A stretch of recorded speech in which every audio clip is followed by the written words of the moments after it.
प्रभू येशूच्या गोड आणि गौरवी नावात आपणा सर्वांना सलाम. मार्गाकरिता प्रकाश या कार्यक्रमात विश्ववाणी परिवारातर्फे आम्ही आपले सहर्ष स्वागत करीतो.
आजच्या म्हणण्यासाठी देवाचे वचन स्तोत्रसंहिता 20:1-5 ही वचने.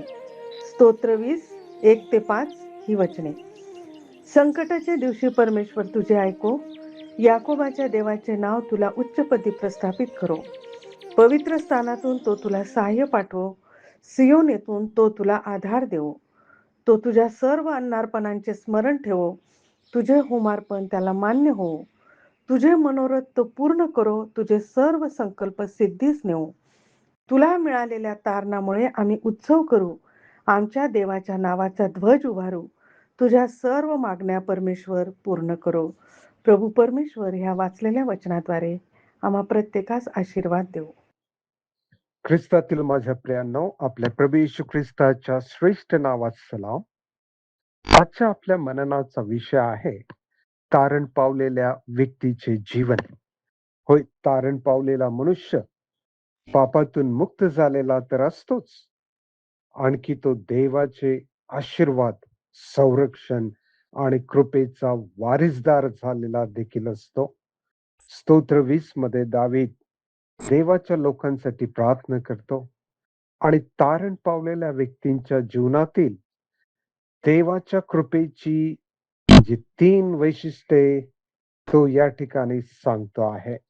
पहिलं वैशिष्ट्य, तारण पावलेल्या व्यक्तीला देवाचा आशीर्वाद व सहाय्य मिळतं. वचन 1 आणि 2 मध्ये की आम्ही सहाय्यासाठी कृपेच्या सिंहासनासमोर आम्ही जावं. इब्री 4:16 मध्ये सांगितल्याप्रमाणे आपल्यावर दया व्हावी आणि ऐनवेळी सहाय्यासाठी कृपा मिळावी, म्हणून आपण धैर्याने कृपेच्या राजासनाजवळ जाऊ. प्रियांनो, आपला देव त्याच्या लोकांना संकटात कधीही एकटं सोडत नाही. स्तोत्र 46:1 मध्ये सुंदर वचन आहे की देव आमचा आश्रय व आमचे सामर्थ्य आहे. तो संकट समय सहाय्य करण्यास सदा सिद्ध असतो. होय प्रियानो, तो आमचा विश्वसनीय देव आहे.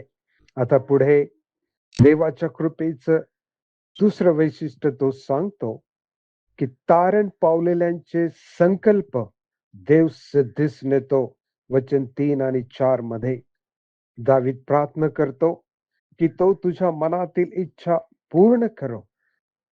आणि जो भाव आपण जिवंत देवावर ठेवलेला आहे त्यामुळे तो आमच्या जीवनात अद्भुत कार्य करतो. स्तोत्र 37 आणि 5 मध्ये सांगितल्याप्रमाणे देव आपली कार्यसिद्धी करतो आणि आपल्या संकल्पांना यश देतो. प्रियानो, हे वचन किती अद्भुत आहे. म्हणून आपला जीवित क्रम आपण परमेश्वरावर सोपून द्यावा, त्याच्यावर विश्वास ठेवावा, म्हणजे तो आपली कार्यसिद्धी करील. होय प्रियानो, देवाला समर्पित जीवन प्रिय असते. तसेच देव आपल्या इच्छेनुसार असलेल्या लोकांना त्यांचे जे संकल्प आहे ते संकल्प यशस्वी करतो, ते सिद्धीस नेतो. तेव्हा आपण आपला जीवन क्रम त्याच्या हातामध्ये सोपून देऊया आणि त्याच्यावर पूर्ण अंतःकरणाने भाव ठेवूया. पुढे देवाच्या कृपेचे तिसरे वैशिष्ट्य, तारण पावलेल्या व्यक्तींच्या प्रार्थना ना देव उत्तर देतो. खरोखर देव आपल्या लोकांच्या प्रार्थना ऐकतो व योग्य वेळी उत्तर देतो. प्रियानो, देव आपल्या गौरवासाठी आणि आमच्या हितासाठी उत्तर देतो. परंतु प्रार्थनेचे उत्तर मिळाल्यावर देवाचे आभार मानणे हे विश्वासणाऱ्यांचं कर्तव्य आहे.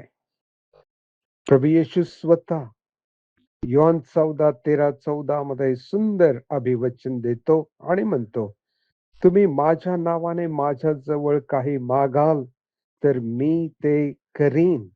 होय प्रियानो, विश्वासाने केलेली प्रार्थना प्रभू परमेश्वर ऐकतो आणि विश्वासाची प्रार्थना कार्य करण्यास फार प्रबळ असते, प्रभावी असते. तेव्हा आपण अधिक विश्वासाने प्रार्थना करूया. प्रभू परमेश्वर आपणास आशीर्वाद देव. आपण प्रार्थना करूया. हे आमच्या स्वर्गीय पित्या, आभार मानतो या तुझ्या सुंदर वचनांसाठी. खरोखर तू आमच्या संकटात संरक्षण करतोस, आम्हाला सहाय्य करण्यास सदा सिद्ध असतोस. तू आमचे संकल्प योजना सिद्धीस नेतोस, म्हणून आभार मानतो.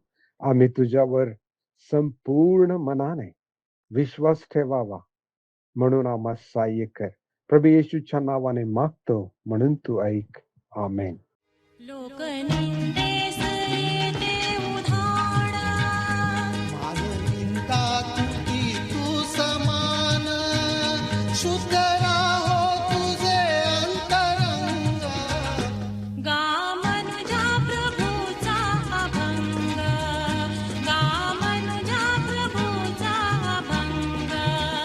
ख्रिस्त नामात होऊनी दंग, ख्रिस्त नामात होऊनी दंग.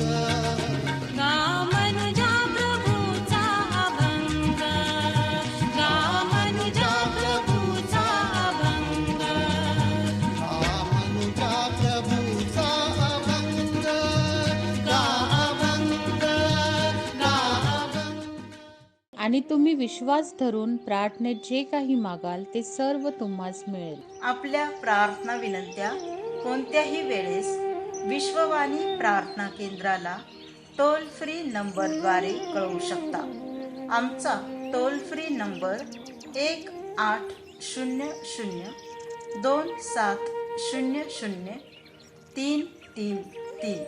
पुन्हा ऐका, 1-800-2700-333.